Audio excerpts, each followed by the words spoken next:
सभी को जय मसीह की। आज हम वचन से एक विषय दिखने जाएंगे जो क्षमा का वाणी का बारे में हम दिखने जाएंगे, जो प्रभु यीशु मसीह ने क्रूस पर कहे थे। यह शब्द वाणी से पहला वाणी है, क्योंकि अगले कुछ दिन तक हम शब्द वाणी के ऊपर हम चर्चा करने जाएंगे। तो आज हम प्रभु यीशु मसीह का पहला वाणी जो है उसको दिखने जाएंगे। मेरे साथ आप देख सकते हैं कि लूका 23 का 34, वहाँ पर पहला वाणी इस प्रकार कहता है कि प्रभु यीशु मसीह प्रार्थना कर रहे हैं। और यहाँ पर लिखा है कि यीशु मसीह ऐसा कहता है कि हे पिता, इन्हें क्षमा कर, क्योंकि ये नहीं जानते कि ये क्या कर रहे हैं। यह था प्रभु यीशु मसीह का पहला वाणी जो क्रूस पर कहे थे। वो क्षमा का वाणी था। प्रभु यीशु मसीह एक पवित्र, निर्दोष और निष्कलंक व्यक्ति था। इस धरती पर वो 33.5 साल जिया और उनके पास कोई दोष नहीं था। वो निर्दोष था, क्योंकि वो पवित्र परमेश्वर का बेटा था। इसलिए उनके पास कोई गुनाह यानी कि कोई पाप, कोई चिन्ह भी नहीं था। वो अपने लोगों को पास आया मसीहा बन के, लेकिन लोग ने उनको नहीं पहचाना। अपने लोगों को पास, वचन कहता है कि वो अपने लोगों को पास आते हैं।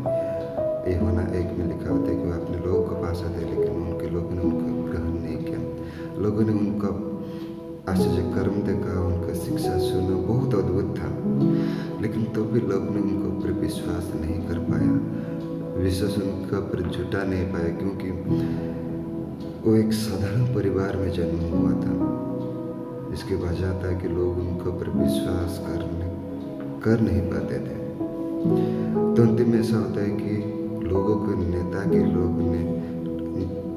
नेता ने उनको क्या किया कि एक भयानक जो दंड था, दर्दनाक और सबसे शर्मिंदा जो दंड था उसी समय में, उन लोगों ने यीशु को उसमें क्या कर दिया, शामिल कर दिया। वो दंड में यीशु को क्या कर दिया, मृत्यु दंडादेश दे दिया। यीशु मसीह चाहकर भी उसी दंड को अपने ऊपर से, अपने पास से दूर नहीं कर पाए, क्योंकि पिता परमेश्वर का ये इच्छा था कि अपने बेटा क्या करे।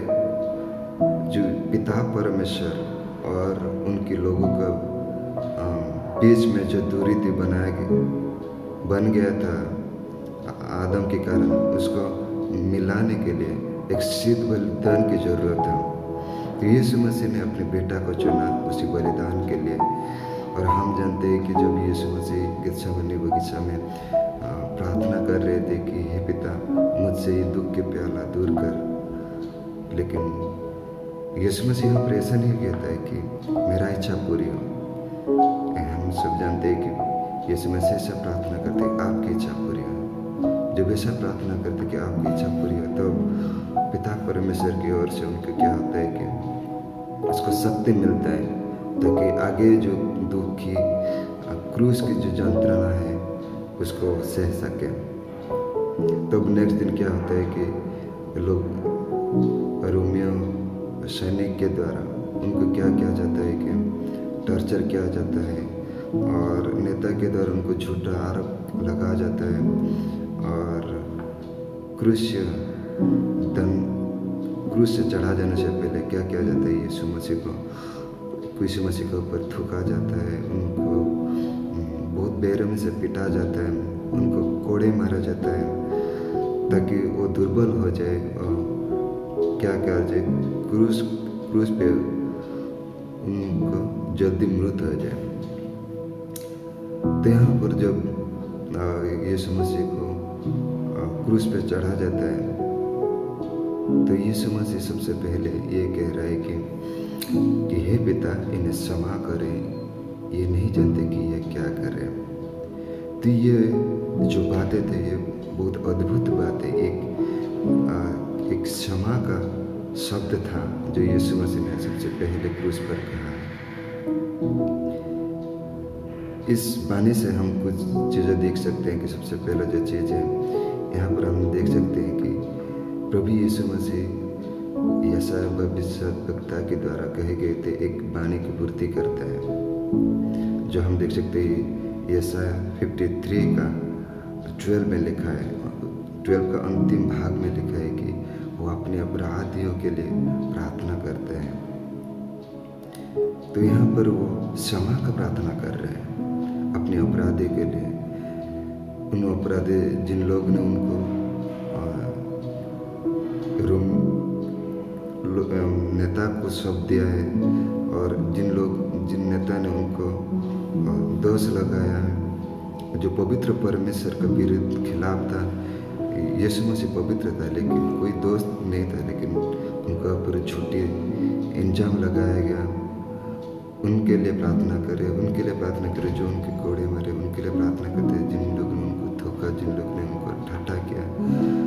और शास्त्री और फरीसी लोग ने, जिन लोगों ने प्रभु यीशु मसीह क्रूस पर जब चढ़ाया गया, लटकाया गया, और उसी समय उनको जो ठट्ठा करते हैं, अगर तू यीशु मसीह का बेटा तो उतर जाओ, जो उन लोग ने उनको ठट्ठा कर, उनके लिए प्रार्थना करें कि हे पिता इनको क्षमा कर, क्योंकि ये नहीं जानते कि ये क्या कर रहे हैं। ये बहुत अच्छा शब्द था, क्षमा की एक शब्द था कि प्रभु यीशु मसीह के द्वारा कहा गया था कि इन्हें क्षमा कर। आज भी यीशु मसीह क्या करे, आज पिता के दाहिने ओर बैठा हुआ, और हमारे लिए भी आज भी वो प्रार्थना करे, क्योंकि हम हमारे संकल्प, हमारे मन से, हमारे कार्य से हम हर समय प्रभु यीशु मसीह का विरोध में जा रहे हैं। हम अपराधी ठहर रहे हैं। तो इसलिए प्रभु यीशु मसीह हमेशा हमारे लिए पिता के पास विनती करे कि जो हम इब्रानी 7:25 में देख सकते हैं कि हमारे लिए प्रार्थना कर रहे हैं कि ताकि हम उसके अनुग्रह की जान सकते हैं, कि यीशु मसीह अनुग्रह और सत्य में पैदा हुए थे, और पिता की अनुग्रह प्रकट करने के लिए क्या सत्य और अनुग्रह से परिपूर्ण होकर इस धरती पर जन्म लिया था। तो यीशु मसीह हमारे लिए आज भी हमारे लिए क्या करे, वो विनती करे कि हम उनको अनुग्रह को जान सके, और हमारे रिश्ता प्रभु यीशु मसीह और पिता परमेश्वर के साथ बना रखे। दूसरी जो चीज़ है यहाँ पर हम देख सकते हैं कि प्रभु यीशु मसीह अपने क्षमा के शब्द से अपने लोगों के पास पहुँचते हैं। वो कहते हैं कि पिता इन्हें क्षमा कर। यीशु मसीह ऐसा कह सकता था कि पिता इन्हें माफ़ मत कर, क्योंकि मैं इनको छुड़ाने, पापों से आज़ाद करने आया हूँ, लेकिन इन लोग ने मुझे सूली पर चढ़ा दिया। ऐसे नहीं कहते, लेकिन और नफ़रत का बदले में वो प्यार दिखाते हैं और क्षमा का गुण दिखाते हैं। प्रभु यीशु मसीह कभी भी अपने सख्ताई के समय में किसी के लिए ऐसा प्रार्थना नहीं कहते कि पिता इन्हें क्षमा कर। हम मत्ती 9:2 में देख सकते हैं कि प्रभु यीशु मसीह का पास मनुष्य पुत्र होने के नाते क्षमा का अधिकार था। तो एक लुकवाग्रस्त रोगी को कहता है कि हे पुत्र ढाढ़स बन, तेरा पाप क्षमा हुए। और लुका 7:48 में दिखते हैं कि एक औरत को, एक पापिन स्त्री को कहता है कि हे स्त्री, तेरा पाप क्षमा हुए। परमेश्वर का पास, प्रभु यीशु मसीह का पास मनुष्य पुत्र होने के नाते पाप क्षमा का अधिकार था, और वो क्षमा देते थे लोगों को। और जिन लोग ने उनका विरोध में गए, जिन लोग ने उनका खिलाफ आवाज़ उठाए, उनको भी यीशु मसीह ने क्षमा उसी समय में दे दिया। लेकिन जो लोगों ने उनको सूली पर चढ़ा दिया, उसी समय में प्रभु यीशु मसीह अपने क्षमा का गुण दिखा रहे, ताकि लोग उनका पास है, लोग उनको पहचान सके, है ना। हम क्रिश्चियन होने के नाते कभी कभी हमारा क्षमा का गुण नहीं दिखता है। हम तो बदला लेने में बहुत माहिर हैं। तो प्रभु यीशु मसीह चाहते हैं कि हम हमारा क्षमा का गुण दूसरे को दिखाएं। अगला जो पॉइंट है, हम देख सकते हैं कि लोगों का अंधापान कर हृदय को देख सकते हैं। जिन लोगों ने प्रभु यीशु मसीह का रोटी में तृप्त होकर उनको राजा बनाने के लिए जिद पकड़े हुए थे, और जिन लोगों ने उनका शिक्षा में चकित हो रहे थे, उन लोगों ने आज क्या कर रहे कि एक चोर को अपने लिए अपनी मांग रहे कि उन्हें एक चोर चाहिए, जो भारत में था चोर चाहिए थे, और जो मुक्ति करता है यीशु मसीह को उन लोग ने क्या कर रहे हैं कि उनको बोले कि उनको सूली पर चढ़ाओ, उनको सूली पर चढ़ाओ। उनको आवाज़ अभी बहुत ऊंची हो रहा है।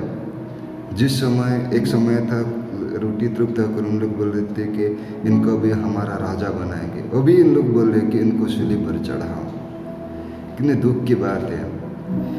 ये क्यों हुआ? एक समय था उन लोग राजा बनाने के लिए चाहते थे यीशु मसीह को, अभी उन लोग सूली पर चढ़ाने के लिए आवाज़ उठा रहे हैं। ये तब हो सकता है जब एक व्यक्ति का मन सांसारिक तौर से उन लोग विचार करने लगते हैं। उन लोग का सांसारिक मन की वजह से उन लोग ने प्रभु यीशु मसीह को पवित्रता को पहचान नहीं पाया। उन लोग यीशु मसीह को एक मसीहा रूप में पहचान नहीं पाया। तो उन लोग क्या कर रहे हैं? अपने अंधपान की वजह से उन लोग यीशु मसीह को क्रूस पर चढ़ाओ ऐसे चिल्ला रहे हैं। रोमी 8:7 कहता है कि सांसारिक मन परमेश्वर का शत्रुता है। कभी कभी हमारे सांसारिक मन की वजह से हम यीशु मसीह का आप ऐसे करते हैं कि हम उनका शत्रु हैं, लेकिन यीशु मसीह कहता है कि हम आत्मिक जीवन जिए, प्रभु यीशु मसीह का संतोष के कारण है ना। प्रभु यीशु मसीह हमें चाहते हैं कि हमारा सांसारिक मन से दूर होकर हम कर्नल मैन यानी कि सांसारिक मन जैसे वैसा ना जीते हुए उनकी आत्मा के अधीनत्व में चले, उनकी इच्छा के अनुसार चले। दूसरे आखिर जो पॉइंट है, हम यहाँ देख सकते हैं कि प्रभु यीशु मसीह अपने शिक्षा का एक अच्छा उदाहरण दिखाते हैं। जैसे यीशु मसीह मत्ती 5:44 इनकी मत्ती 5:44 में यीशु मसीह ऐसा कहता शिक्षा दिए थे कि उनके लिए प्रार्थना करो जो तुम्हें बिना वजह तुम्हें सताते और तुम्हें अनादर करते, उनके लिए प्रार्थना करो। आज भी यीशु मसीह कितना अच्छे तरीक़ा से वो प्रार्थना करे कि हे पिता, इन्हें क्षमा कर कि नहीं जानते क्या कर रहे हैं। यीशु मसीह जानता था कि इन लोग की बेवजह से मेरा पर इल्जाम लगा रहे, मुझे सूली पर चढ़ा दिया। तो यीशु आदर की योग्य था, लेकिन उनको अनादर मिला, उनको सताया गया, उनको क्या किया गया, कुचला गया। लेकिन यीशु मसीह एक अच्छा उदाहरण दिया। वो नफरत के बदले में वो प्रेम के भाव दिखाते, वो क्षमा दिया उनको। तो प्रभु यीशु मसीह हमें वही उदाहरण बनने के लिए हमें चाहते हैं कि हम अपने भाइयों के लिए, हम हमारा शत्रुओं के लिए हम क्षमा दिखाए। यीशु मसीह ऐसा चाहते हैं कि हम दूसरे को क्षमा दें ताकि परमेश्वर महिमा हो सके। प्रभु यीशु मसीह इस छोटे वचन के द्वारा हम सभी को आशीषित करें। आमीन।